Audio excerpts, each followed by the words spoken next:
ay rated SPG. Striktong patnubay at gabay ng magulang ang kailangan. Maaaring may masiselang tema, lengguwahe, karahasan, sexual, horror o droga na hindi angkop sa mga...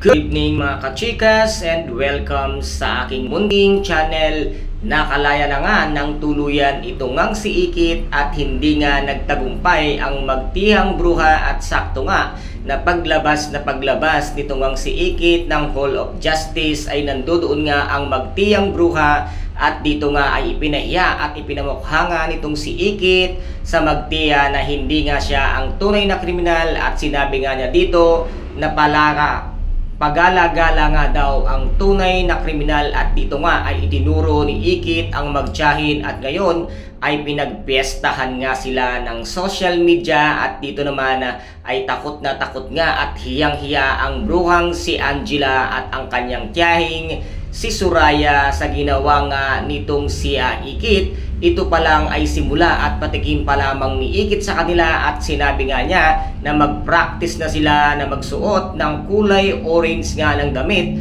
dahil nga hindi papayag itong si Ikit na hindi nga sila mabulok sa kulungan dahil sa ginawa nga nitong pagpatay sa kanyang tatay, pagkidnap nga kaya Mayumi at sa mga iba pa na ginawa nila ng krimen ay magbabayad na nga ang magjeha.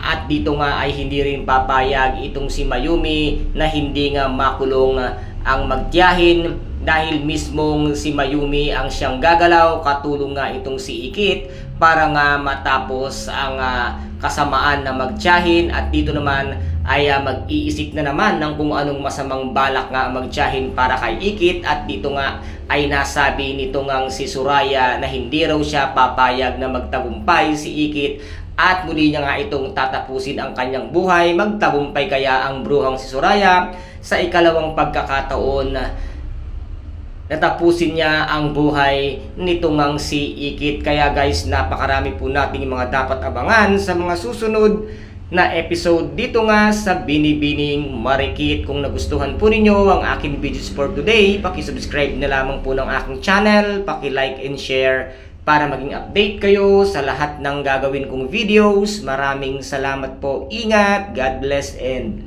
bye-bye!